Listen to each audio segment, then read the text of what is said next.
আসসালামু আলাইকুম এভরিওয়ান, কেমন আছেন সবাই? আশা করছি সবাই ভালো আছেন। তো শীতের দিনে আমার কিন্তু খুব বেশি একটা মাছ তরকারি খেতে ভালো লাগে না। এজন্য আমি মাঝে মধ্যে এভাবে মুরগির মাংস দিয়ে আর সবজি দিয়ে রান্না করে থাকি। তো আজকে আপনাদের সঙ্গে একটু শেয়ার করছি। তার জন্য কিছু সবজি আর মুরগির মাংস কেটে রেডি করে নিয়েছি। আর এদিকে চুলায় যে একটা কড়াই বসিয়ে দিয়েছি আর কড়াইয়ের ভিতরে ২ টেবিল চামচ মতো তেল, ১/২ চামচ আস্ত জিরা এবং আস্ত গরম মসলা দিয়ে একটু নাড়াচাড়া করে নিয়েছি। আর গরম মসলার ভিতরে তেজপাতা, দারচিনি আর এলাচ ছিল। আর এরপরে কিছু এই যে পেঁয়াজ কুচি দিয়ে একটু হালকা ভেজে নিয়েছি। এরপরে দিয়েছি ১ টেবিল চামচ আদা রসুন বাটা। আদা রসুন বাটাটা দিয়ে একটু ভালো করে ভেজে নিব। আদা রসুনটা ভালো করে ভাজা হয়ে গেলে আমি এর ভিতরে ১ কাপ মতো মুরগির মাংস নিয়ে নিয়েছি। আর পরিমাণে প্রায় ২৫০ গ্রাম মতো হবে। এরপরে দিয়ে দিচ্ছি লবণ স্বাদমতো আর হলুদের গুঁড়া ১/২ চা চামচ, ধনিয়ার গুঁড়া ১/২ চা চামচের থেকে একটু বেশি পরিমাণে দিয়েছি। মরিচের গুঁড়া নিয়েছি ১/২ চা চামচ। সামান্য একটু গরম মসলা আমি অ্যাড করেছি মসলার সঙ্গে।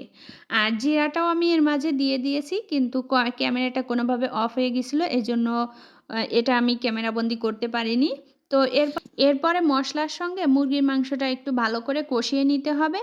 মসলাটা যখন ভাজা, ভাজা হয়ে আসবে তখন আমি এর ভিতরে কিছু সবজি দিয়ে দিচ্ছি, যেগুলা সেদ্ধ হতে একটু বেশি সময় লাগে। যেমন নিয়েছি এখানে ফুলকপি, মিষ্টি কুমড়া, গাজর এবং আলু।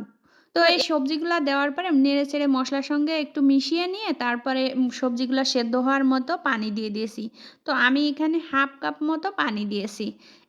এখন একটা ঢাকনা দিয়ে ঢেকে চুলার জালটা মিডিয়ামে রেখে সবজিগুলা সেদ্ধ হওয়া পর্যন্ত রান্না করে নিব।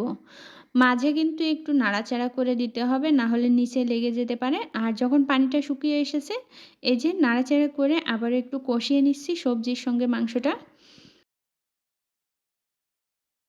পানিটা শুকিয়ে আসলে আমি এর ভিতরে দিয়ে দিচ্ছি বেগুন, সিম এবং টমেটো, যেগুলো আমি আগে থেকেই কেটে রেখেছিলাম। আর এই সবজিগুলা সেদ্ধ হতে কিন্তু খুব বেশি একটা সময় লাগে না। এরপরে আরও একটু কিছু সময় কষিয়ে নিয়ে আমি এখানে ঝোলের পানি অ্যাড করে দিচ্ছি। তো যে যেমন ঝোল খেতে চান ঠিক তেমনই ঝোলের পানিটা দিয়ে নিবেন। তো নাড়াচাড়া করে সবকিছু মিশিয়ে নিয়ে আমি এখন ঢাকনা দিয়ে ঢেকে আরও ৪-৫ মিনিট মতো রান্না করে নিব। এর মাঝে আমি ঢাকনাটা খুলে কিছু কাঁচামরিচ এড করে দিয়েছি ৪-৫ টা মতো। আর কিছু ধনিয়া পাতা এড করে দিচ্ছি। দিয়ে নাড়াচাড়া করে সবকিছু মিশিয়ে নিয়ে আরও ২ মিনিট মতো রান্না করে নিচ্ছি। তো শীতের দিনে কিন্তু বিভিন্ন রকম সবজি পাওয়া যায়। আপনার হাতের কাছে যে সবজি থাকবে সেটা দিয়েই আপনি এভাবে মাংস দিয়ে রান্না করে নিতে পারবেন। তো একঘেয়েমিভাবে মাছ তরকারি না খেয়ে মাঝে মধ্যে এভাবে মুরগির মাংস দিয়ে সবজি দিয়ে রান্না করে দেখবেন। খেতে কিন্তু দারুণ হয়। সবাই ভালো থাকবেন, সুস্থ থাকবেন। আল্লাহ হাফেজ।